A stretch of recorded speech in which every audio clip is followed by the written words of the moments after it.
जिस तरह फरीद साहब इन्ने असीं सारिਆਂ ने अगे भी कई बार उन्होंने बारे सुनिया कि बड़े छोटी जी उम्र दे विच ही उन्होंने इधर का चाह सी भगती वाले पासे चल पे।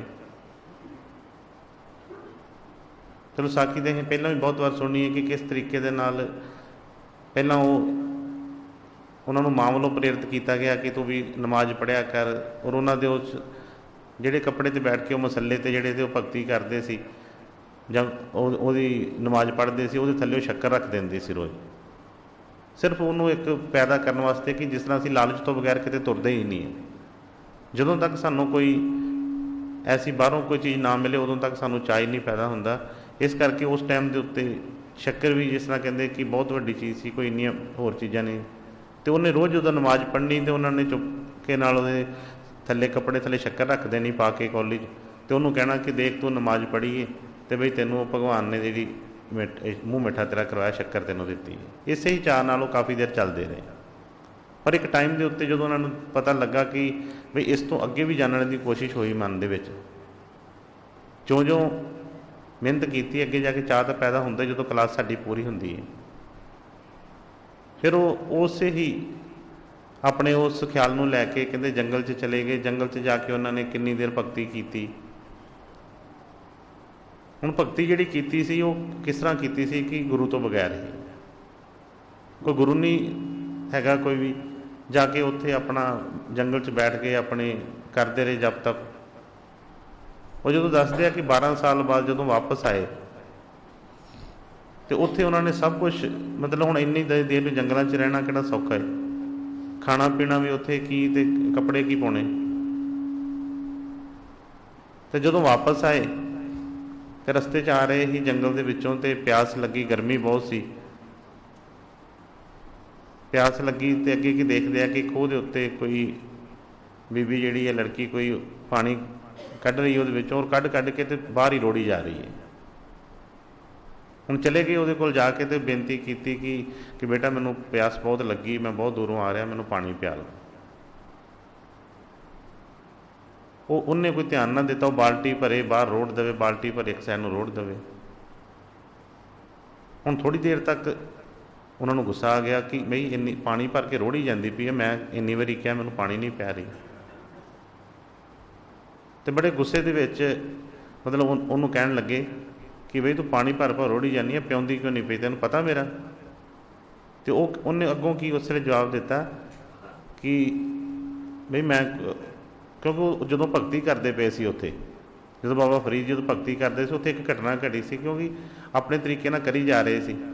तो एक दिन आनंद आ रहा सी, ठीक है, उहदे विचों जो भी असीं करते हैं ध्यान करते हैं वो आउंदा तो हैगा ही, क्योंकि जिसनों असीं विचार दे विच ही लैके भावें कर रहे हैं, ऐसी गल नहीं है, वो कोई ना कोई तो बख्शदा सानूं।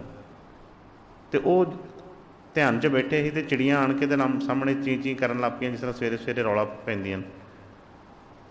तो इन्हों थोड़ी जिस तरह डिस्टर्ब होए तो कहन लगे बाबा फरीद जी की मन च इक्को दम आया कि भी मेरे खलल पा रहे हैं मेरी भगती च, तो कहा कि चिड़ियों मर जाओ तुसीं। जो मर जाओ कहा तो चिड़ियाँ मर गईयां। तो मन दे विच थोड़ा जिहा आया भी कि मैं की कीता है। जो इहो जिहा ख्याल आया तो फिर कह दिता कि चिड़ियों उड़ जाओ, तो वो उस वेले फिर जिंदियां होकर उड़ गईयां। उन्होंने समझा कि मैं तो हुण भगती पूरी हो गई, मेरा मैं तो खुदा बन गया, मेरे च तो इन्नी ताकत आ गई है, तो मैनूं हुण की होर की लोड़ है। उत्थों छड्ड के तो अपने घर नूं चल पे। तो रस्ते दे विच जदों वो बीबी नूं मिले उत्थे, तो जदों उन्होंने गुस्से दे नाल कहा कि तैनूं पता है मैं कौन है, तो वह कहण लगी कि पता मैनूं मैं कौन है, तो मैं कोई वो तुहाडी चिड़ियाँ नहीं हैगियां कि जिहड़ियां कहण नाल जी पईआं ते कहण नाल मर गईयां। तो कहंदे कि एक आराम नाल खलो जा परे हो के। फिर पिछे होकर खलो गए, हर बड़े हैरान होए कि घटना तो उत्थे जंगल दे विच होई, इहनूं किस तरह पता है। पिछां होकर खलो गए, वो पानी अपना रोड़ी गई। थोड़ी देर बाद जदों वापस आए कहण लगी हाँ जी आओ हुण तुहानूं पानी पिआउणी है।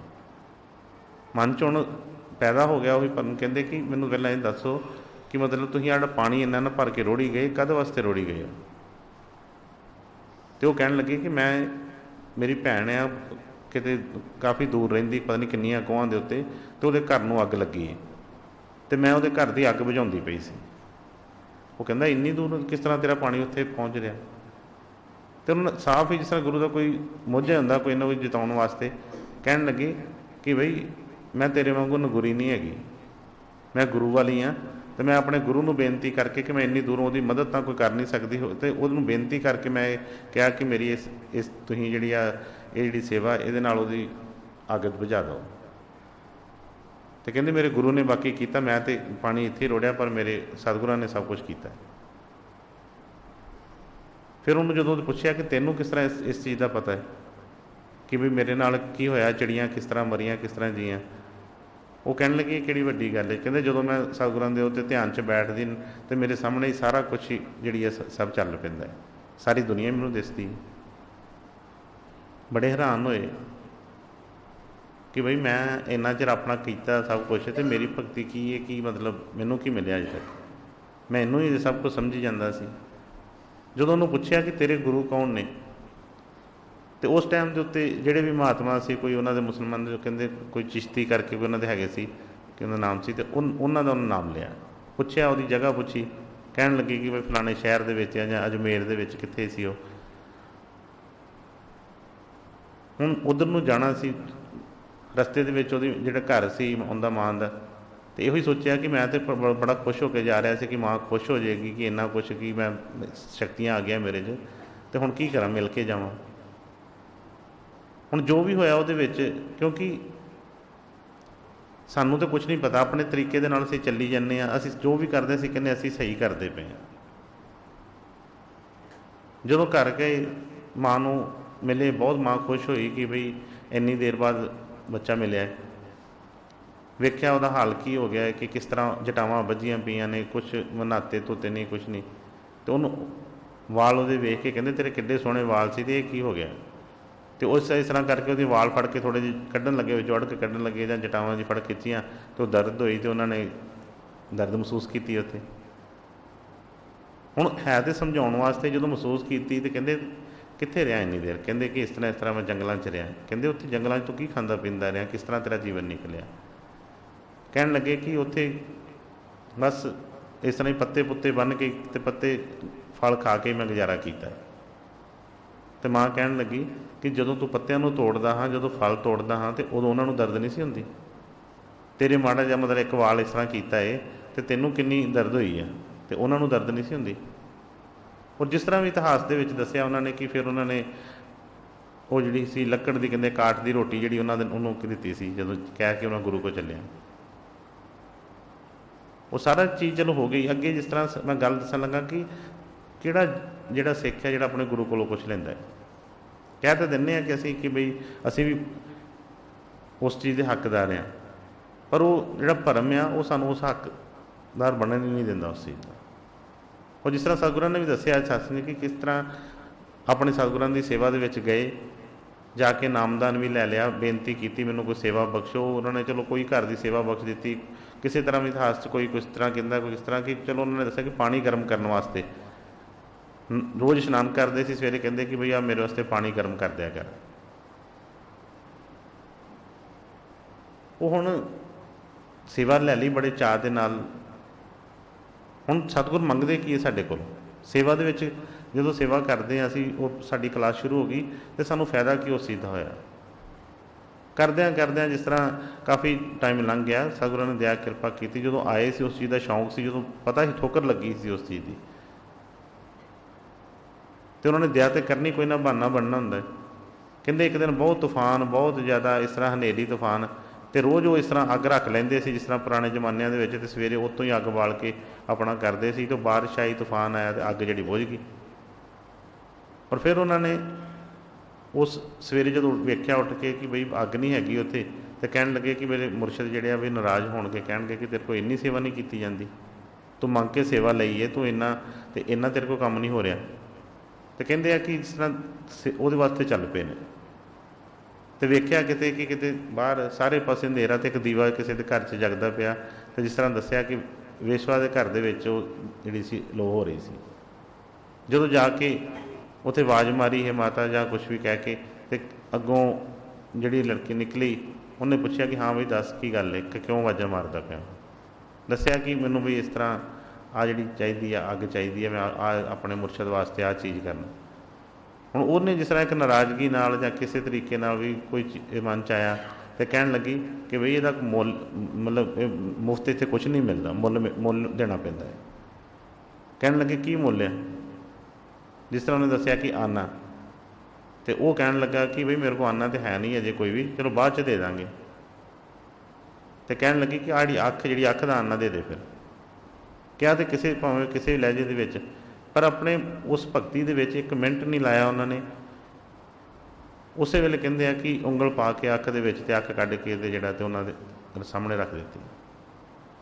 ਘਬਰਾ ਗਈ ਉਸੇ ਵੇਲੇ ਕਿ ਬਈ ਇਹ ਤਾਂ ਇਹਨੇ ਇੱਕ ਮਿੰਟ ਨਹੀਂ ਲਾਇਆ, ਸੋਚਿਆ ਨਹੀਂ, ਮੈਂ ਤਾਂ ਵੈਸੇ ਕਿਹਾ ਸੀ ਇਹਨੂੰ ਕਿ ਬਈ ਐਡਾ ਇਹ ਭਗਤ ਇੰਨਾ ਆਪਣੇ ਮੁਰਸ਼ਦ 'ਤੇ ਵਿਸ਼ਵਾਸ ਭਰੋਸਾ ਹੈ, ਅਤੇ ਬਈ ਮੇਰੇ ਕੋਲ ਤਾਂ ਇਹ ਜ਼ੁਲਮ ਹੋ ਗਿਆ। ਉਸੇ ਵੇਲੇ ਦਵਾ ਦਵਾ ਨੂੰ ਕਹਿਣ ਲੱਗੇ ਕਿ ਅੱਗ ਲਿਆ ਕੇ ਦਿੱਤੀ ਕਿ ਆ ਲੈ ਤਾਂ ਤੂੰ ਜਾ ਜਲਦੀ ਜਲਦੀ।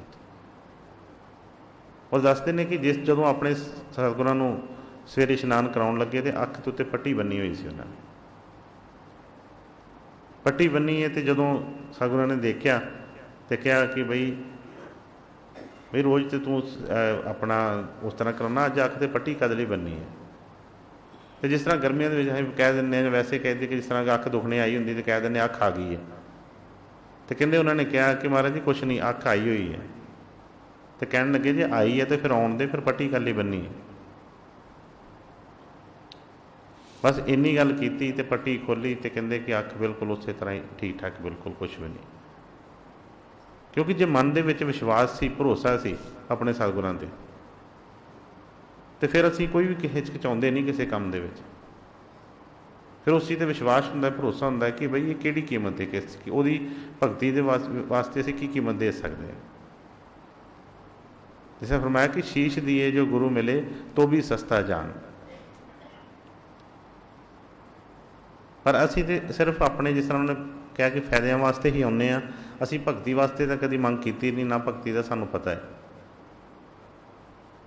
ਜੇ ਆਪਣੇ ਮਨ ਦੇ ਮੁਤਾਬਕ ਸਭ ਕੁਝ ਚੱਲ ਰਿਹਾ ਹੈ ਅਤੇ ਬਹੁਤ ਵਧੀਆ ਹੈ, ਸਭ ਕੁਛ ਹੀ ਠੀਕ ਹੈ, ਗੁਰੂ ਠੀਕ ਹੈ, ਗੁਰੂ 'ਚ ਤਾਕਤ ਵੀ ਹੈ, ਗੁਰੂ ਪੂਰਾ ਹੈ, ਅਤੇ ਜੇ ਕੋਈ ਕਿਸੇ ਤਰ੍ਹਾਂ ਕੋਈ ਸਾਡੇ ਮਨ ਦੇ ਮੁਤਾਬਕ ਕੋਈ ਚੀਜ਼ ਨਾ ਹੋਈ ਅਤੇ ਫਿਰ ਉਸੇ ਵੇਲੇ ਸਾਡੇ ਮਨ 'ਚ ਭਰਮ, ਫਿਰ ਉਹ ਅਸੀਂ ਕਹਿੰਦੇ ਹਾਂ ਕਿ ਸਾਡੀ ਭਗਤੀ ਇੰਨੀ ਦੇਰ ਕੀਤੀ ਅਸੀਂ, ਭਗਤੀ ਕਿੱਥੇ ਕੀਤੀ ਅਸੀਂ? ਮਨ ਦੇ ਵਿੱਚੋਂ ਜਿਹੜਾ ਭਰੋਸਾ ਸੀ, ਜਿਹਦੇ ਨਾਲ ਚੱਲਣਾ ਸੀ, ਉਹ ਤਾਂ ਆਇਆ ਹੀ ਨਹੀਂ ਕਦੀ ਵੀ। ਸਿਰਫ ਥੋੜ੍ਹੇ ਟਾਈਮ ਵਾਸਤੇ, ਜਿਸ ਤਰ੍ਹਾਂ ਬਾਹਰ ਦੀਆਂ ਇੱਕ ਚੱਲਣ ਵਾਸਤੇ ਸਾਨੂੰ ਇੱਕ ਚਾਹੀਦਾ ਹੈ, ਕੋਈ ਪੈਟਰੋਲ ਚਾਹੀਦਾ ਜਾਂ ਕੋਈ ਗੱਡੀ ਦੇ ਵਿੱਚ ਕੋਈ ਤੇਲ ਚਾਹੀਦਾ ਹੈ, ਅਤੇ ਇਸ ਰਸਤੇ 'ਤੇ ਚੱਲਣ ਵਾਸਤੇ ਵੀ ਉਹ ਜਿਹੜੀ ਖੁਰਾਕ ਕੀ ਹੈ, ਉਹ ਵਿਸ਼ਵਾਸ ਭਰੋਸਾ। ਜੇ ਉਹ ਨਹੀਂ ਹੈਗਾ ਤਾਂ ਉਸ ਤੋਂ ਬਗੈਰ ਅਸੀਂ ਚੱਲ ਨਹੀਂ ਸਕਦੇ ਇਹਦੇ 'ਤੇ। ਇਸ ਕਰਕੇ ਕੀ ਫਰਮਾ ਰਹੇ ਨੇ, ਕਹਿੰਦੇ ਗੁਰੂ ਕਿਉਂ ਨਾ ਸੰਭਾਲ, ਤੇਰਾ ਨਰ ਤਨ ਪੀਤਾ ਭਰਮ ਮੇ। ਕਿ ਕਹਿੰਦੇ ਕਿ ਭਰਮ ਦੇ ਵਿੱਚ ਹੀ ਤੇਰਾ ਜਿਹੜਾ ਪੂਰੇ ਦਾ ਪੂਰਾ ਸਮਾਂ ਜਿਹੜਾ ਬਰਬਾਦ ਹੋ ਗਿਆ, ਅਤੇ ਕਿਸ ਤਰ੍ਹਾਂ ਅਸੀਂ ਉਹਨਾਂ ਨੂੰ ਦਾਅਵਾ ਕਰ ਸਕਦੇ, ਕਿਸ ਤਰ੍ਹਾਂ ਅਸੀਂ ਉਹਨਾਂ ਦੇ ਅੱਗੇ ਹੱਥ ਫੈਲਾ ਸਕਦੇ ਹਾਂ ਕਿ ਬਈ ਮੇਰੀ ਸੰਭਾਲ। ਠੀਕ ਹੈ, ਉਹ ਕਿਰਪਾ ਕਰਦੇ ਨੇ, ਦਇਆ ਕਰਦੇ ਨੇ, ਬਖਸ਼ਣਹਾਰ ਨੇ, ਬਖਸ਼ ਵੀ ਦਿੰਦੇ ਨੇ, ਪਰ ਇਹਨੂੰ ਚਾਹੀਦਾ ਕੀ ਹੈ? ਹਰ ਵੇਲੇ ਸਤਿਗੁਰਾਂ ਦੇ ਅੱਗੇ ਬੇਨਤੀਆਂ ਕਰੇ, ਅਰਦਾਸ ਕਰੇ ਕਿ ਮੈਨੂੰ ਸੱਚਾ ਵਿਸ਼ਵਾਸ ਭਰੋਸਾ ਬਖਸ਼ੋ। ਜੇ ਉਹ ਆ ਗਿਆ ਤਾਂ ਫਿਰ ਇਹਨੂੰ ਕੁਛ ਮੰਗਣ ਦੀ ਲੋੜ ਨਹੀਂ, ਕਹਿਣ ਦੀ ਲੋੜ ਨਹੀਂ। ਫਿਰ ਗੁਰੂ ਨੇ ਜੋ ਵੀ ਇਹਨੂੰ ਕਹਿ ਦਿੱਤਾ, ਫਿਰ ਜੋ ਵੀ ਕਹਿ ਦਿੱਤਾ ਉਹ ਇਹਦੇ ਵਾਸਤੇ ਸਹੀ ਹੋ ਜਾਣਾ ਹੈ। ਕਿਉਂਕਿ ਫਿਰ ਇਹਨੇ ਕਿੰਤੂ ਪਰੰਤੂ ਨਹੀਂ ਕਰਨੀ, ਫਿਰ ਇਹਨੇ ਕੋਈ ਸਵਾਲ ਨਹੀਂ ਉਠਾਉਣਾ ਉਸ ਚੀਜ਼ ਦੇ ਉੱਤੇ। ਅਤੇ ਉਹਨਾਂ ਦੇ ਮੁਖ ਤੋਂ ਜਿਹੜਾ ਵੀ ਬਚਨ ਨਿਕਲਿਆ, ਜਿਸ ਤਰ੍ਹਾਂ ਥੋੜ੍ਹੇ ਦਿਨ ਪਹਿਲਾਂ ਵੀ ਸਤਸੰਗ 'ਚ ਬਚਨ ਆਏ ਸੀ ਕਿ ਗੁਰੂ ਕੇ ਸ਼ਬਦ ਮੰਤਰ ਮਨ ਮਾਨ। ਉਹਨਾਂ ਦੇ ਸ਼ਬਦ ਸਾਡੇ ਹਰ ਦੁੱਖ ਨੂੰ ਮਿਟਾਉਣ ਵਾਸਤੇ ਉਹ ਮੰਤਰ ਨੇ। ਪਰ ਇੰਨਾ ਭਰੋਸਾ ਬਣੇ, ਇੰਨਾ ਵਿਸ਼ਵਾਸ ਬਣੇ ਤਾਂ ਗੱਲ ਫੇਰ ਹੀ ਬਣੇ। ਜੇ ਨਹੀਂ ਭਰੋਸਾ ਹੁੰਦਾ ਤਾਂ ਭਾਵੇਂ ਅਸੀਂ ਇੱਕ ਯੁੱਗ ਤਾਂ ਕੀ, ਕਈ ਯੁੱਗ ਤੱਕ ਚੱਲਦੇ ਰਹੀਏ, ਕਈ ਜੀਵਨ ਇਹੋ ਜਿਹੇ ਆ ਜਾਣ, ਅਤੇ ਜੇ ਉਹ ਨਹੀਂ ਗੱਲ ਬਣਦੀ ਤਾਂ ਕੰਮ ਰਹਿ ਜਾਂਦਾ ਫਿਰ।